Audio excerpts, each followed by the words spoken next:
할렐루야. 오늘 우리는 이제 2024년 이렇게 한 해를 보내는 시점이자 또 새로운 해 2025년을 맞이하는 타이밍에 우리가 서 있습니다. 이렇게 해가 바뀌는 시점에서 자연스럽게 우리가 질문을 세 가지를 던질 수밖에 없습니다. 하나는 지금 나는 하나님의 시간표 속에서 어디쯤 와 있는가 하는 겁니다. 또 하나는 한 해 동안 나는 무엇을 이루었고 또 무엇을 놓쳤는가를 생각하는 겁니다. 또 하나는 새해 나는 어떤 꿈과 그리고 비전을 품고 가려고 하는가. 이런 세 가지 차원의 하나의 생각들이 필요한 시점입니다. 전도서 3장 1절에서는 이렇게 말씀합니다. 범사에 기한이 있고 천하만사가 다 때가 있나니. 우리는 이 시간의 흐름 속에서 각자의 자리에서 하나님의 뜻을 이루는 과정에 서 있습니다. 오늘 우리는 이 말씀을 통해서 이 과거에 대해서는 하나님께 감사로 마무리를 짓고 또 새해는 또한 소망으로 맞이하는 부분을 좀 생각해 보려고 합니다. 먼저 오늘 말씀 속에서 다윗이 지나온 세월 속에 감사했던 것이 무엇인가를 생각해 보면 먼저 그는 지나온 시간들 속에서 하나님께 감사, 찬양 그리고 송축하고 있는 것을 보게 되어집니다. 오늘 말씀 1절이 그 말씀을 우리에게 말해주고 있죠. 자, 1절 말씀 함께 읽겠습니다. 시작.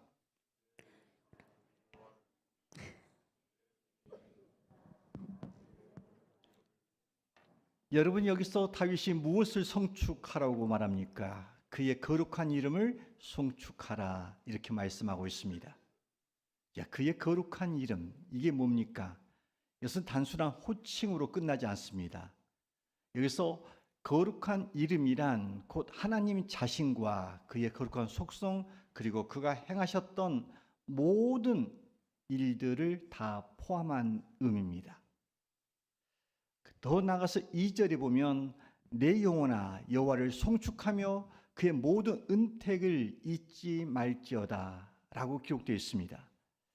여기서 하나님의 은택이란 하나님의 선하심과 사랑으로 우리에게 베풀어 주신 모든 은혜이자 축복을 의미합니다. 그러니까 다윗은 지나온 세월 속에서 그가 하나님께 감사, 찬양, 송축했던 것은 크게 보면 두 가지입니다. 하나는 뭐냐면 하나님의 존재입니다. 더 나아가서 하나님께서 행하셨던 일입니다.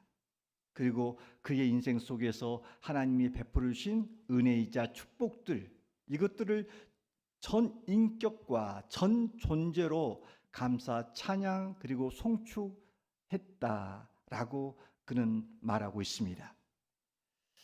다윗이 정말 감사, 찬양하며 하나님을 송축했던 바가 구체적으로 무엇이냐? 오늘 말씀에 보면 3절에서부터 나옵니다. 그 첫 번째는 뭐냐면 자신에게 있어서 사죄의 은총, 이 부분에 대한 감사와 그리고 찬양과 송축함이 있어 왔다는 것입니다.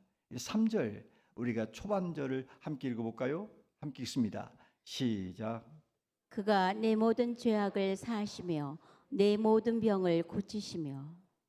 여러분, 자 여기서 보니까 내 모든 죄를 사하시며 라고 말에 우리가 집중할 필요가 있습니다. 그러니까 다윗은 자신이 하나님 앞에 지었던 모든 죄, 이 죄를 다 용서해 주셨다 하는 겁니다. 여러분, 많은 은혜 가운데, 은총 가운데 우리가 하나님 앞에 받았던 가장 큰 은총이 뭐라고 생각하십니까? 저는 그것은 사죄의 은총이 아닌가 이렇게 생각해 봅니다. 그래서 존 뉴턴이라는 사람은 예전에 예수님을 만나기 전에 그는 노예를 팔면서 많은 돈을 벌었던 사람입니다. 그러던 그가 예수님을 만나고 예수님을 믿고 난 다음에 하나님의 용서와 죄사함을 받고 난 다음에 그가 찬양을 이렇게 하지 않습니까? 나 같은 죄인 살리신 주 은혜 놀라워 잃었던 생명 찾았고 광명을 얻었네. 근죄악에서 건지신 주 은혜 고마워 나 처음 믿은 그 시간 귀하고 귀하다. 그렇습니다. 비록 우리가 올 한 해 많은 것들을 우리가 가지지 못했고 기대했던 또한 소원했던 것들을 이루지 못했다 하더라도 우리 삶 속에서 가장 큰 감사, 찬양, 송축할 수 있는 것, 그게 뭐냐? 그건 다름이 아니라 바로 하나님으로부터 바로 제사함의 은혜라는 겁니다. 그렇습니다. 예수 그리스도로 말미암아 내가 제사함의 은혜를 입었다는 것, 이 은혜, 이것은 세상의 그 어떤 은혜보다 더 큰 은혜가 아닐 수가 없습니다. 여러분, 우리는 알고 있습니다. 죄값은 사망이라고. 그런데 우리가 하나님 앞에서 죄로 말미암아 징벌을 받았단다면 우리는 이 자리에서 숨쉬고 예배드릴 수 없을 것입니다. 그런데 우리가 이렇게 살아있다는 자체는 뭐냐면 날마다 정말 우리가 주 앞에 나와서 자복하고 참회할 때 하나님께서 우리의 기도를 들으시고 참회 기도를 들으시고 진정 우리에게 용서의 은총을 베풀어 줬기 때문에 오늘 우리가 이렇게 예배를 드리고 있는 줄로 믿습니다. 따라서 우리가 한 해를 돌아보면서 이 다윗이 진정 사죄의 은총을 기억하고 감사하며 찬양하며 송축했던 것처럼 우리도 한 해의 삶을 돌아보면서 사죄의 은혜를 베풀어 주신 그 하나님 앞에 깊은 감사 있기를 주의 이름으로 축원합니다. 또 하나, 이 다윗이 무엇을 감사하고 있냐면 지나온 세월 속에서 나의 모든 병을 치료해 주셨다라고 하는 그 은혜를 기억하면서 그는 감사, 찬양, 송축하고 있는 것을 보게 되집니다.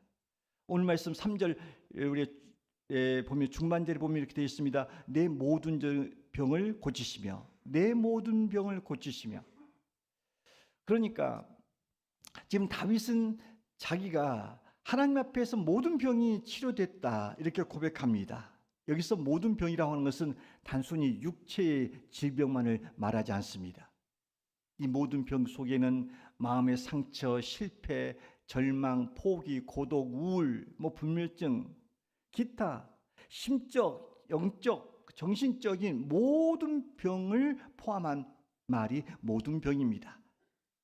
다윗에게 그 수많은 사실 상처가 있었을 거라고 우리는 짐작할 수 있습니다. 왜냐하면 그는 그 이세 아버지의 가정에서 막내로 태어납니다.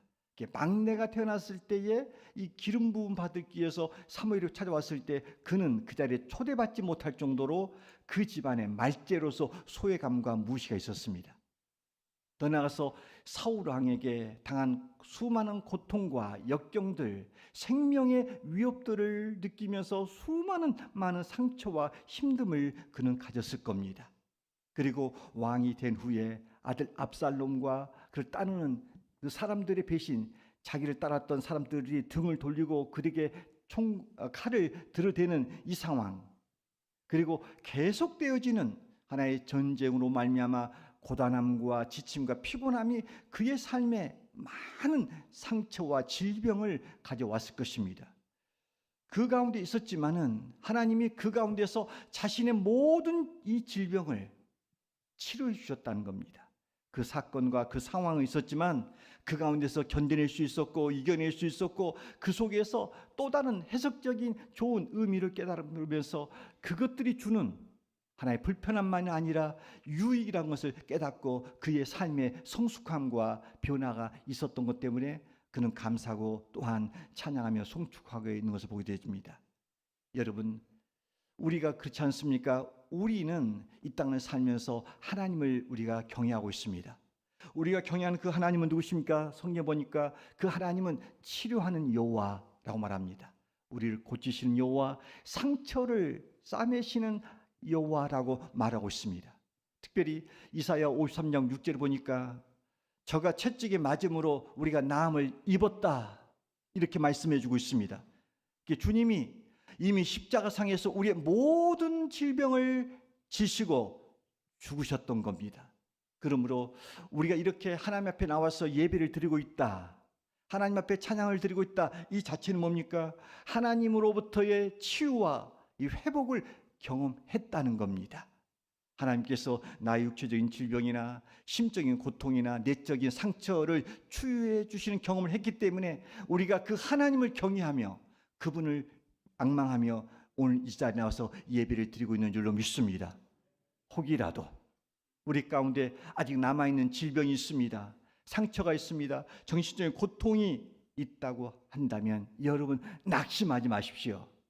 하나님의 시간 속에 하나님의 때에 하나님 방법으로 여러분에게 치유가 임할 줄로 믿습니다. 하나님은 우리를 창조하셨기 때문에 우리 체질을 아십니다. 우리의 질병과 연약함과 상을 아십니다. 그러므로 이 시간 그 치료되신 주님을 만남을 통해서 우리가 평생 감사하며 하나님을 송축하며 살아가는 저와 여러분 되시기를 주의 이름으로 축원합니다.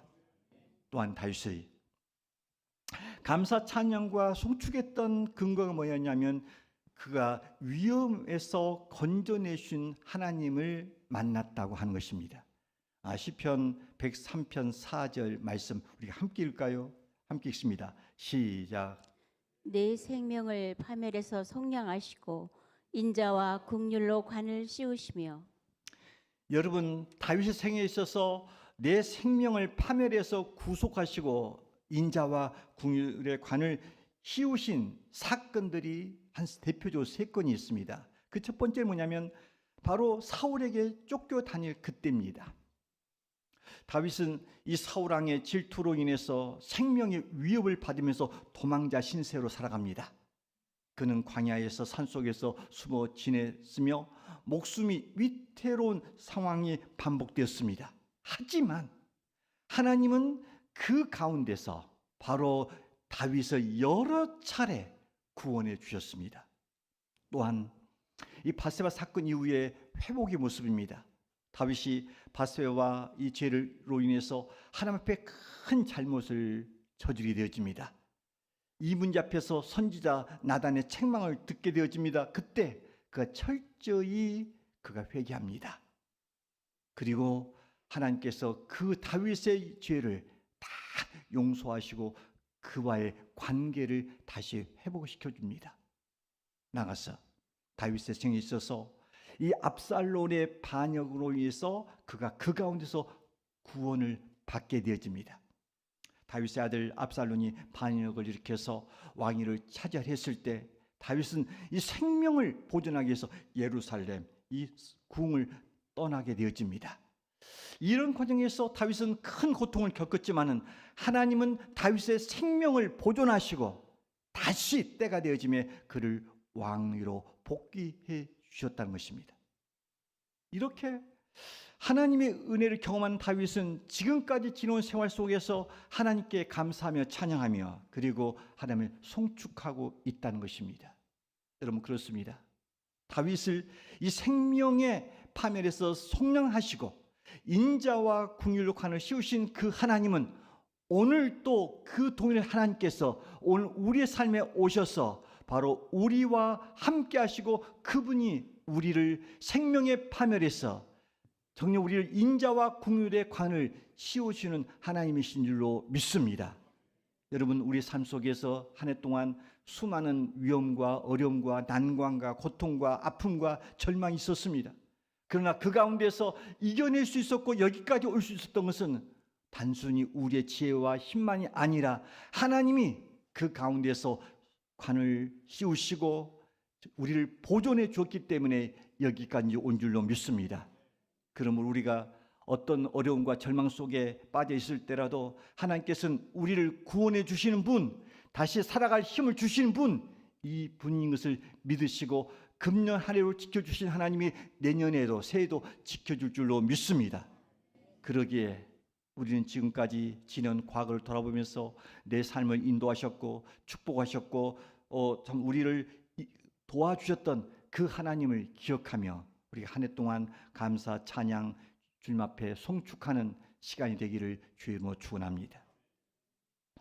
또한 다윗이 오늘 말씀을 통해서 과거에 대해서는 이렇게 한 해를 돌아보면서 그가 감사의 항목들을 찾아서 감사를 합니다만 그 상황에서 다윗은 또한 미래를 봅니다. 미래 곧 내일을 새해를 바라보면서 그 속에서 새 소망을 품고 하나님 앞에 송축한 것을 보게 되집니다. 5절이 그 말씀을 하고 있죠. 자, 5절 말씀 함께 읽을까요? 시작. 좋은 것으로 내 소원을 만족하게 하사 내 청춘을 독수리같이 새롭게 하시는도다. 여러분, 이 말씀 속에서 다윗은 우리에게 세 가지 소망을 우리에게 보여줍니다. 이 세 가지 소망은 우리가 새해를 맞이하면서 새해 소망이 될 수 있고 새 소망으로 우리가 삼아야 될 부분들입니다. 그 첫 번째는 뭐냐면 좋은 곳으로 채우신 하나님이라는 겁니다. 여러분, 5절 상반부에 보니까 좋은 곳으로 내 소원을 만족해 하사라고 기록되어 있습니다. 하나님께서는 우리의 삶을 좋은 곳으로 채우시는 분인 것을 믿으시길 바랍니다. 여러분, 이 좋은 것이라고 하는 것은 단순히 물질적인 축복만을 말하는 것이 아닙니다. 그래서 좋은 것이란, 진정한 좋은 것이라는 것은 하나님의 은혜이자 사랑입니다. 그리고 우리가 삶 속에서 경험하는 영적인 평안함과 영원한 가치 있는 것들, 이런 것들을 늘 하나님은 우리에게 주시는 분입니다. 우리가 새해를 시작하면서 우리는 하나님의 선하심을 기대해야 합니다. 소원을 갖고 하나님의 뜻 안에서 좋은 것이 채워줄 것을 믿고 우리가 기대하며 새해를 맞이해야 됩니다. 독수리가 높은 곳에서 힘있게 날아오르듯이 하나님의 은혜로 좋은 곳으로 채우신 그 하나님을 기대하며 새해를 맞이하는 저와 여러분 되시기를 주의 이름으로 축원합니다. 또한 다윗이 무엇을 또 기대를 하냐면 다윗은 소원을 만족해 하시는 하나님을 그가 앙망하고 있는 것을 보게 되십니다. 5절 중반절을 보니까 좋은 곳으로 내 소원을 만족해 하사라고 기록하고 있습니다. 여러분, 하나님은 우리의 마음에 소원을 주시는 분입니다. 그리고 그 소원을 하나님의 선한 뜻 안에서 이루어 가시는 분입니다. 그래서 시편 37편 4절은 이렇게 말합니다. 함께 우리가 읽어볼까요? 함께 읽겠습니다. 시작. 자막이 없어요. 예, 없다고 그럽니다. 제가 봉독해드리겠습니다. 시편 37편 4절을 보니까 또 여호와를 기뻐하라. 그가 내 마음의 소원을 내게 이루어 주시랴. 할렐루야. 주님이 우리에게 소원을 주실 뿐 아니라 소원을 이루어 주신다라고 말씀하고 있습니다. 여러분, 새해 우리가 가져야 될 소원이 뭡니까? 여러분의 소원은 뭡니까? 여러분은 정말 새해 무슨 일이 여러분 삶 속에 일어나기를 기대하십니까? 저는 여러분 삶 속에서 이 개인적인 성공과 행복의 소원에만 머물러 있지 말고 이 땅에 하나님의 뜻이 이루어지고 이 땅에 하나님 나라가 이루어지는 그 비전에 대한 소원이 여러분에 있기를 소망합니다. 그래서 우리 모두가 다 개인의 소원과 소망이 이루어질 뿐 아니라 우리가 하나님의 나라 이 땅이 이루어지기를 간절히 기대하면서 새해를 맞이하기를 주의 이름으로 축원합니다. 또한 다윗이 무엇을 새해를 바라보면서 소망하냐면은 청춘을 새롭게 하시는 하나님을 기억하면서 앙망하고 있는 것을 보게 되어집니다. 5절 하반절이 그것을 말씀하고 있죠. 내 청춘을 독수리같이 새롭게 하시는도다. 여러분, 이 성경에서 이 독수리라고 하는 것은 어떤 의미를 말하고 있냐면은 이건 새롭게 새로운 힘을 얻는 상징으로 존재로 이렇게 보여주고 있습니다. 여러분, 우리의 육체와 마음은 사실 세월 속에서 점점 연약해 가는 것을 어쩔 수 없습니다. 그러나 육체는 점점 쇠약하나 우리가 정말 주 안에 함께 있고 주님을 의지하고 살 때 하나님의 은혜는 우리 안에 날마다 새롭게 우리에게 충전되어지고 회복되는 은혜를 허락해 줄 줄로 믿습니다. 이사야 40장 31절 말씀은 이렇게 기록되어 있습니다. 이것도 없나 봅니다. 제가 말씀하겠습니다. 오직 여기 써 있습니다. 보입니까? 제가 그냥 읽어드리겠습니다. 오직 여호와를 앙망하는 자는 새 힘을 얻으리니 독수리의 날개치며 올라감 같을 것이요. 할렐루야. 여러분, 그렇습니다. 새해는 우리의 신앙이 마치 독수리 날개처럼 비상하여 새 힘을 가지고 우리가 살아갈 수 있기를 바랍니다. 우리 영혼이 이렇게 비상함으로 말미암아 범사가 잘 되어지고 또한 강건한 축복을 우리 교우들이 누리기를 소망합니다. 시편 103편 5절의 약속처럼 우리가 새해는 우리의 삶을 좋은 곳으로 채우시고 우리의 소원을 만족해 하시고 청춘을 새롭게 하시는 그 간절한 소원과 소망이 저희의 소망이자 여러분의 소망이고 우리 수양교회의 소망이기를 소망합니다. 그래서 이 말씀 붙잡고 새해를 맞이하여 우리 모두가 다 진정 새해에는 좋은 곳으로 채우시고 소원을 만족해 하시고 청춘을 새롭게 하시는 그 하나님과 함께 동행하는 복된 새해가 되기를 주의 이름으로 축원합니다.